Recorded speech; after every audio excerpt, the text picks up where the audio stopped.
Not only can Emily Luchetti make wonderful desserts, she can write cookbooks in a way that makes it easy for home cooks to make them. She's the pastry chef at Farallon in San Francisco, and her new book, A Passion for Dessert, is filled with treasures. Emily? So Emily, you have a couple of pumpkin desserts in your new book. Yes, you know, it's so fun to make pumpkin desserts besides pumpkin pie. Pumpkin pie is great, but let's do something different for a change. So one of the recipes is a pumpkin zucotto, which is named after the Duomo in Italy, in Florence. And usually it's done with chocolate and things like that, but I do it with pumpkin cake, whipped cream, and some little tiny mini chocolate chips. And then you do it in a stainless steel bowl and unmold it so it has a domed appearance. Sounds delicious and pretty, too. Yeah, very pretty, very easy. And then the other one, which we're going to do today, is the cranberry pecan upside-down cake with pumpkin in the inside the cake. And that's really one of my favorites. It's great for the holidays. It looks gorgeous, and you can do it ahead, can't you? Yeah, you can do it a day ahead. You can do it 2 days ahead. Any more than 2 days, the cake starts to get a little dry, the nuts get soggy. But sometimes if you have so much to do for Thanksgiving, just make it ahead and don't worry about it. So you're going to show us how to make that cake? Yeah, we're going to make Great, it now. let's get started. The first thing we're going to do is we have some melted butter, and we're going to add some brown sugar, and this is going to make our topping. And we're just going to mix this together. And you can either use dark brown sugar or light brown sugar. It doesn't really matter. And you have, what, 2 sticks of melted butter and a cup of packed brown sugar? That's right. And is that light brown sugar? This is light brown sugar here, yeah.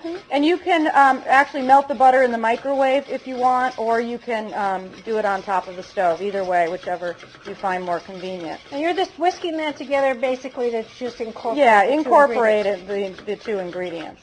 And then we're just going to pour it into the pan. And you've lined that 9-inch square pan with some parchment paper. Yeah, and the reason you want to do that, it makes unmolding it a lot easier, because sometimes when you make pumpkin or any kind of upside down cakes, it'll stick to the bottom of the pan. And what the parchment does is make it so it'll come out easily from the pan, and then you can carefully pull out the parchment paper.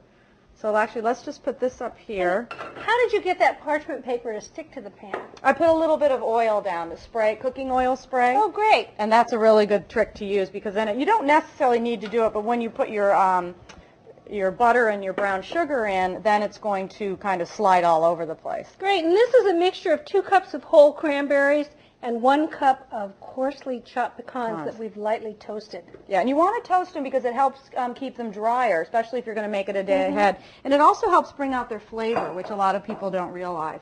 So we're just going to put that in there and just let it sit to the side. And then we're going to go ahead and mix our wet ingredients. And we have 2 eggs. And those are large eggs? Large eggs. I use large eggs for everything. And then you've got a cup see that of little shell? Oops. Got a little shell in there. And notice how Emily's getting that out. She's using the eggshell to scoop it out. It works much better than your fingers. And then you've got 1 cup of pumpkin puree. And then we have our oil. And this just has plain old vegetable oil in it. And that's 6 tablespoons of vegetable oil. And you could do this in a mixer if you wanted to, but you're just making it easy by using it doesn't need that much mixing, so you can just do it by hand.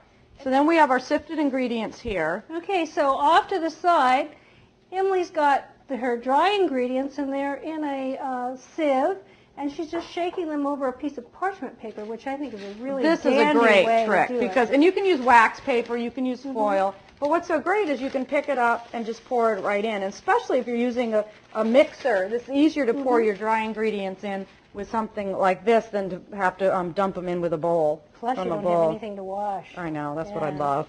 Less dishes, the better. Right, so you're using your whisk again to combine the dry ingredients. And you can use your spatula too. Like in the end, now that it's pretty well combined, I'll switch to the spatula just to really get those pieces around the side and those dry ingredients were 1½ cups of all-purpose flour, 1 cup of sugar, 1½ teaspoons of baking powder, a teaspoon of ground cinnamon, and 1/4 teaspoon of salt.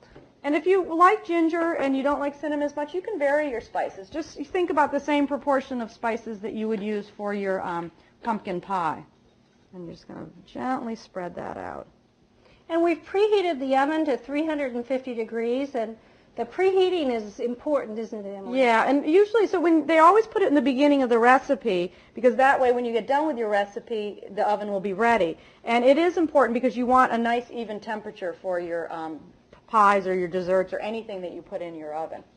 So this is going to go into the middle of that oven for Right. about 35 to 40 minutes. And you cook it just till a skewer comes out clean. You know, skewer clean is a tip that's used in so many desserts. And when in doubt, just make your dessert skewer clean and it'll turn out great. And then we're going to take it out of the oven, let it cool on a rack for about 10 minutes, and then invert it on a plate, and voila. Right, and you want to invert it while it's somewhat warm because it'll unmold easier. If you wait till it's completely cold, it's going to stick and be difficult to unmold.